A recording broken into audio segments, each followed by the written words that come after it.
Você já parou para pensar que tudo o que você sabe sobre o Irã e os judeus pode estar completamente errado? Hoje, quando você abre o noticiário, vê mísseis, tensão, guerra, Irã contra Israel. Parece que esses dois povos sempre se odiaram, que sempre foram inimigos, que essa rivalidade é tão antiga quanto o próprio tempo. Mas e se eu te dissesse que há 500 anos, o rei do Irã era considerado o maior herói da história judaica? Que ele foi o único líder estrangeiro na história a ser chamado de Messias pelos próprios judeus? Que foi exatamente esse rei do território que hoje chamamos de Irã, quem libertou os judeus da pior escravidão que já sofreram, financiou a reconstrução do Templo Sagrado de Jerusalém e devolveu a eles tudo o que havia sido roubado? Essa história é real. Ela está nos textos bíblicos, nos registros arqueológicos, gravada em cilindros de argila enterrados há milênios. E mesmo assim, quase ninguém fala sobre ela. Quase ninguém a ensina. É como se o mundo tivesse decidido, em algum momento, que essa verdade era incômoda demais para existir.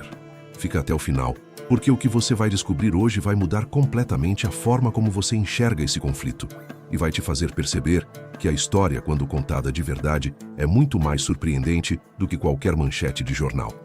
Para entender o que Ciro fez, você precisa primeiro entender o que os judeus estavam vivendo antes dele aparecer. Voltemos ao ano de 586 a.C. O Império Babilônico, sob o comando do rei Nabucodonosor II, era a maior potência do mundo conhecido. Um império vasto, brutal e absolutamente impiedoso com seus inimigos. Nabucodonosor não era um conquistador comum. Ele não apenas derrotava seus inimigos, ele os destruía de uma forma muito mais profunda. Ele destruía a sua identidade. Quando os exércitos babilônicos marcharam sobre Jerusalém, a cidade sagrada dos judeus, o que aconteceu foi muito mais do que uma derrota militar. Foi o colapso de um mundo inteiro. As muralhas foram derrubadas, as casas foram incendiadas, e o Templo de Salomão, o lugar mais sagrado para o povo judeu, a morada de Deus na terra, construído com ouro, cedro do Líbano e séculos de fé, foi completamente destruído, reduzido a cinzas e pedras. Mas Nabucodonosor não parou aí. Ele ordenou que dezenas de milhares de judeus fossem levados acorrentados até a Babilônia, a cidade que ficava no território do atual Iraque, mas que era o coração de um império que se estendia por todo o Oriente Médio. Sacerdotes, escribas, artesãos, guerreiros, famílias inteiras. Arrancados da sua terra, da sua cultura, da sua religião. Na Babilônia, os judeus viviam como cativos. Não eram necessariamente escravos no sentido clássico. Alguns tinham liberdade limitada para trabalhar, mas eram prisioneiros de um sistema que os afastava de tudo o que os definia como povo, sem templo, sem Jerusalém, sem o direito de retornar. Os salmos registram o desespero desse período com uma poesia devastadora. Às margens dos rios da Babilônia, nos sentamos e choramos, lembrando de Sião. Era o choro de um povo inteiro que havia perdido não apenas sua terra, mas sua razão de existir. E assim os judeus permaneceram. Por décadas, 50 anos de cativeiro, 2 gerações de crianças que nasceram longe de Jerusalém e só conheciam a Babilônia. 50 anos esperando por uma libertação que parecia impossível, porque nenhuma potência no mundo seria capaz de desafiar o poder babilônico. Ou assim todos pensavam. No leste, além das montanhas que dividiam o mundo civilizado, um jovem rei estava construindo algo que ninguém havia visto antes. Seu nome era Ciro II, ou como ficaria para sempre conhecido, Ciro, o Grande. Ele nasceu por volta de 600 a.C., na região da Pérsia, o território que hoje corresponde ao sul do Irã. Filho de um rei menor, governante de um pequeno reino chamado Anshan, Ciro era, nos seus primeiros anos, um homem sem grande importância no tabuleiro geopolítico do mundo antigo. Mas ele tinha algo que a maioria dos reis não tinha, uma visão diferente de como governar. Em 559 a.C., Ciro tornou-se rei da Pérsia. E então, em um movimento que surpreendeu a todos, ele começou a expandir seu poder de uma forma que ninguém esperava. Primeiro, derrotou os medos, um povo que havia dominado a Pérsia por décadas, e absorveu seu reino não como um conquistador brutal, mas como um líder que respeitava as tradições locais. Em seguida, voltou-se para o oeste e derrotou o lendário Creso, rei da Lídia, famoso por suas riquezas inimagináveis. Em menos de 20 anos, Ciro havia criado o Império Aquemênida, o maior império que o mundo havia visto até então. um território que se estendia desde o atual Irã até as fronteiras da Índia a leste e até a Anatólia, a atual Turquia, a oeste. Mas o que diferenciava Ciro de todos os outros conquistadores não era o tamanho do seu império, era a forma como ele governava. Enquanto Nabucodonosor destruía culturas, Ciro as preservava. Enquanto outros reis exilavam povos e apagavam religiões, Ciro permitia que cada nação mantivesse seus deuses, seus costumes, seu idioma. Ele entendia, com uma sabedoria extraordinária para a época, que um povo que se sente respeitado é um povo que não se rebela. Os historiadores modernos o consideram o primeiro grande defensor dos direitos humanos da história. Não por romantismo, mas por evidências concretas que resistiram ao tempo e que logo você vai conhecer. Agora, com esse império enorme às suas costas, Ciro olhava para o oeste. E no oeste havia a maior joia do mundo antigo, a Babilônia. E antes de continuar, se você está chegando até aqui, é porque esse tipo de história te move. Então faz um favor para mim. Clica em curtir agora, porque isso ajuda esse vídeo a chegar em mais pessoas que nunca ouviram falar disso. E se você ainda não está inscrito no canal, inscreve-se agora e ativa o sininho, porque toda semana tem uma história dessas esperando por você aqui no Crônicas de Reis. Agora voltando para Ciro, porque o que ele fez a seguir é uma das páginas mais impressionantes da história militar antiga. A Babilônia de 539 a.C. era considerada inexpugnável. Imagine uma cidade cercada por muralhas tão grossas que 2 carros de combate podiam passar lado a lado no topo delas. Muralhas com mais de 26 metros de altura. Uma cidade cortada pelo rio Eufrates, com um sistema de portões de bronze que impediam qualquer invasão pelo leito do rio. A cidade tinha estoques de alimentos para resistir a um cerco de 20 anos. Os babilônios se sentiam absolutamente seguros. O rei da Babilônia naquele momento era Nabônido, um homem que, ironicamente, havia ofendido profundamente sua própria população ao negligenciar os rituais religiosos tradicionais e colocar o deus Sin acima do deus Marduk, o patrono da cidade. A elite babilônica estava furiosa com ele. Os sacerdotes do templo de Marduk, que controlavam imensas riquezas e influência, estavam ativamente procurando uma alternativa. E Ciro soube aproveitar isso com uma inteligência política raramente vista na antiguidade. Enquanto seus generais mantinham pressão nas fronteiras da Babilônia, Ciro trabalhou nos bastidores, cultivando simpatizantes dentro da cidade, alimentando o ressentimento dos sacerdotes contra Nabônido e construindo sua própria imagem como um rei justo e tolerante. Quando as forças persas finalmente chegaram às portas da Babilônia, uma parte significativa da população não queria resistir, mas mesmo assim havia o problema das muralhas e das águas do Eufrates. O que Ciro fez a seguir é um dos golpes de gênio militar mais estudados da história antiga. Em vez de tentar escalar as muralhas ou romper os portões de bronze, o que seria um suicídio, ele olhou para o rio. O Eufrates cortava a cidade de norte a sul, entrando e saindo por baixo das muralhas através de portões com grades. Era o ponto fraco que ninguém havia explorado, porque ninguém havia pensado grande o suficiente. Ciro mandou seus engenheiros desviar o curso do rio, cavando canais que redirecionavam as águas para um lago artificial próximo. O nível do rio dentro da cidade começou a cair, e cair, até que o leito do rio ficou raso o suficiente para que soldados atravessassem caminhando. Na noite de 12 de outubro de 539 a.C., enquanto a elite babilônica festejava, sim, havia uma festa real acontecendo naquela mesma noite, registrada inclusive na Bíblia no livro de Daniel. Os soldados persas entraram pela Babilônia, caminhando pelo leito parcialmente seco do Eufrates. A cidade, que era considerada eterna, caiu em uma única noite, praticamente sem derramamento de sangue. E o mais impressionante: registros históricos indicam que grande parte da população recebeu os persas com alívio. Alguns até os receberam como libertadores. O próprio Ciro, ao entrar na cidade no dia seguinte, não saqueou, não incendiou, não massacrou. Ele foi direto ao templo de Marduk, fez oferendas ao deus local e se apresentou não como um conquistador, mas como o rei legítimo escolhido pelo próprio Marduk para restaurar a ordem. Era política, era teatro, mas era também algo mais. Era uma filosofia de conquista completamente diferente de tudo o que o mundo antigo havia visto.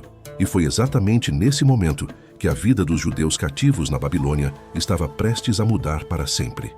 Com a Babilônia nas suas mãos, Ciro se deparou com uma realidade que nenhum conquistador anterior havia enfrentado da mesma forma: um império cheio de povos deslocados à força. Nabucodonosor e seus sucessores haviam deportado centenas de milhares de pessoas de dezenas de nações diferentes. Povos arrancados das suas terras, dos seus templos, dos seus deuses e jogados na Babilônia como peças de uma máquina de dominação. Entre eles, os judeus. Mas não apenas eles. Havia povos de toda a extensão do Oriente Médio vivendo em cativeiro forçado.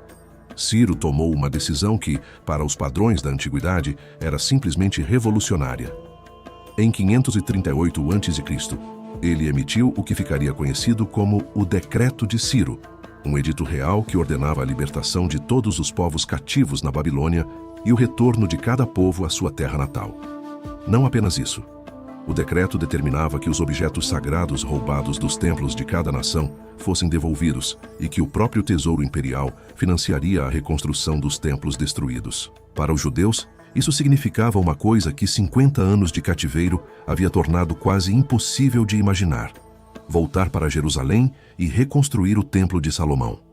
O livro de Esdras na Bíblia preserva as palavras do decreto com uma precisão que os arqueólogos modernos confirmaram ser historicamente consistente. Ciro declara que o próprio Deus dos judeus, que ele chama pelo nome hebraico, o havia incumbido de reconstruir o templo em Jerusalém. Era uma declaração política calculada, sim, mas também era uma validação pública da fé judaica que nenhum rei estrangeiro havia feito antes ou depois. Mais de 40 mil judeus aceitaram o chamado e iniciaram a jornada de volta a Jerusalém. Mas a história não termina aqui, porque existe uma prova física dessa história que sobreviveu enterrada por séculos e foi descoberta apenas em 1879. E ela muda tudo. Em 1879, escavadores britânicos trabalhando nas ruínas da antiga Babilônia, no atual Iraque, encontraram algo extraordinário enterrado sob camadas de sedimento milenares. Um cilindro de argila cozida com cerca de 23 centímetros de comprimento, coberto de inscrições em cuneiforme, a escrita mais antiga do mundo. O objeto era antigo, muito antigo, e quando os especialistas começaram a decifrar o texto, ficaram sem palavras. Era a voz do próprio Ciro, o Grande, falando através dos séculos. O texto, escrito por escribas do próprio rei, narrava a conquista da Babilônia, criticava Nabônido pela opressão ao seu povo e então declarava, em palavras gravadas em argila há 2.500 anos, que Ciro havia libertado todos os povos cativos e devolvido suas estátuas e objetos sagrados às suas terras de origem. O documento ficou conhecido como o Cilindro de Ciro e hoje está guardado no Museu Britânico, em Londres, como um dos objetos mais importantes da história da humanidade. Em 1971, o Shah do Irã, Mohammad Reza Pahlavi, usou uma réplica do Cilindro de Ciro como símbolo central das comemorações dos 2.500 anos do Império Persa. Uma tentativa de conectar o Irã moderno a esse legado extraordinário. E em 1971, a ONU recebeu uma réplica do cilindro que passou a ser referenciado informalmente como a primeira declaração de direitos humanos da história. Esse ponto é controverso entre historiadores. Alguns argumentam que o cilindro era principalmente propaganda política e não uma declaração universal de direitos. E eles não estão completamente errados. Ciro era um político brilhante e cada decisão sua tinha uma lógica de poder por trás. Mas a realidade é que os efeitos práticos das suas políticas foram extraordinários para os padrões da época. Independentemente das motivações, os judeus foram libertados. O templo foi reconstruído, e um rei do que hoje é o Irã foi o responsável por isso. Agora chegamos ao ponto mais surpreendente de toda essa história. Na Bíblia hebraica, o mesmo texto sagrado que forma a base do judaísmo e do Antigo Testamento cristão, existe uma passagem no livro de Isaías, capítulo 45, que choca qualquer pessoa que a lê pela primeira vez.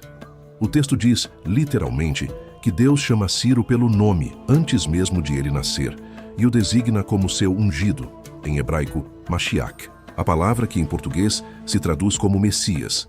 Pense no peso disso por um momento. Na tradição judaica, o título de Messias é o mais sagrado que existe. É o ungido de Deus, o escolhido para cumprir um propósito divino. E esse título, em toda a Bíblia hebraica, é dado a um único rei estrangeiro. Um único. E esse rei é persa. É do território que hoje chamamos de Irã. Isaías 45:1 declara: Assim diz o Senhor ao seu ungido, a Ciro, a quem segurei pela mão direita, para subjugar as nações diante dele. Isso não é uma interpretação, não é uma leitura forçada. É o texto, é a Bíblia chamando um rei iraniano de Messias.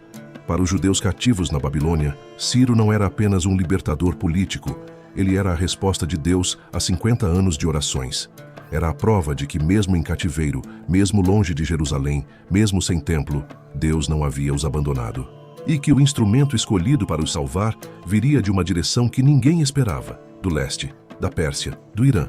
Então, se essa história é tão extraordinária, tão bem documentada, tão rica, por que quase ninguém a conhece? A resposta é desconfortável e tem várias camadas. A primeira camada é política. A narrativa do conflito Irã-Israel é uma das mais poderosas e emocionalmente carregadas do mundo moderno. Ela alimenta manchetes, justifica políticas externas, mobiliza populações inteiras. Uma história que mostra que, em algum momento, o rei do Irã era o herói dos judeus. Bem, isso complica as coisas. E histórias complicadas não vendem tão bem quanto histórias simples de vilões e mocinhos. A segunda camada é religiosa. O fato de a Bíblia chamar um rei pagão, um politeísta, de Messias, é teologicamente incômodo para muitas correntes do judaísmo e do cristianismo. Então, essa passagem existe, é estudada em seminários e universidades, mas raramente chega ao público geral.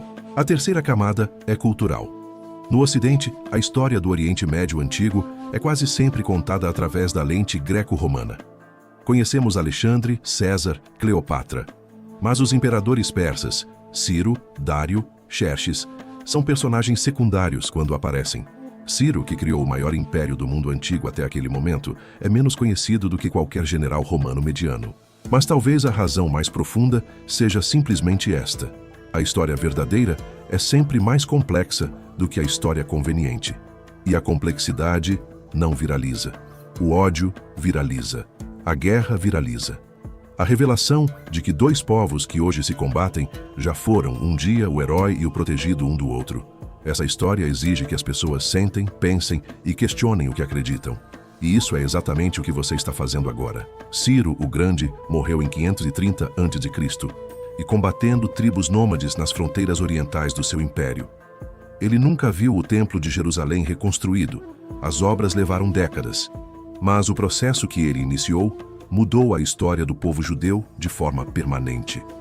Sem o decreto de Ciro, os judeus provavelmente teriam sido absorvidos pela cultura babilônica, como aconteceu com dezenas de outros povos deportados que simplesmente desapareceram da história. A identidade judaica, a preservação da Torá, o retorno a Jerusalém, tudo isso passou pelas mãos de um rei persa que governou do território do atual Irã. O segundo templo, o que foi reconstruído após a libertação de Ciro, ficou de pé por 500 anos até ser destruído pelos romanos em 70 d.C. Foi nesse templo que aconteceram eventos centrais da história judaica e cristã.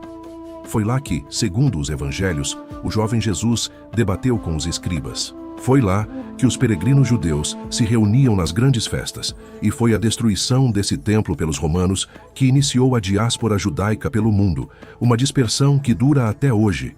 Toda essa cadeia de eventos passa por Ciro, passa pelo Irã. Não estou dizendo que isso resolve o conflito atual, não estou dizendo que a história antiga justifica ou condena o que acontece hoje. A política moderna é filha de forças muito mais recentes, do colonialismo do século XX, da criação do Estado de Israel em 1948, das revoluções e guerras que moldaram o Oriente Médio contemporâneo. Mas o que estou dizendo é que a história é mais rica, mais humana e mais surpreendente do que qualquer linha de frente de jornal consegue capturar. E que entender essa riqueza é a única forma de compreender, de verdade, o mundo em que vivemos. Você acabou de ouvir uma história que tem 500 anos e que é mais relevante hoje do que nunca. Um rei do Irã que libertou os judeus. Um decreto que está gravado em argila e guardado num museu em Londres. Uma passagem bíblica que chama esse rei de Messias. Tudo isso real, tudo isso documentado, tudo isso apagado do debate público, porque não encaixa na narrativa simples que o mundo prefere consumir. Se esse vídeo abriu a sua mente de alguma forma, se você chegou aqui sem saber nada sobre Ciro e vai sair daqui vendo o Oriente Médio com outros olhos, então ele cumpriu o seu propósito. Deixa o seu like agora. Não pelo canal, pelo Ciro. Pelo homem que há 2500 anos fez algo que o mundo moderno ainda não conseguiu fazer. Olhar para o outro lado e enxergar humanidade. Se inscreve no Crônicas de Reis e ativa o sininho. Toda semana tem uma história dessas esperando por você. Histórias que a escola não ensinou, que os livros enterraram, que o tempo tentou apagar. Até o próximo capítulo.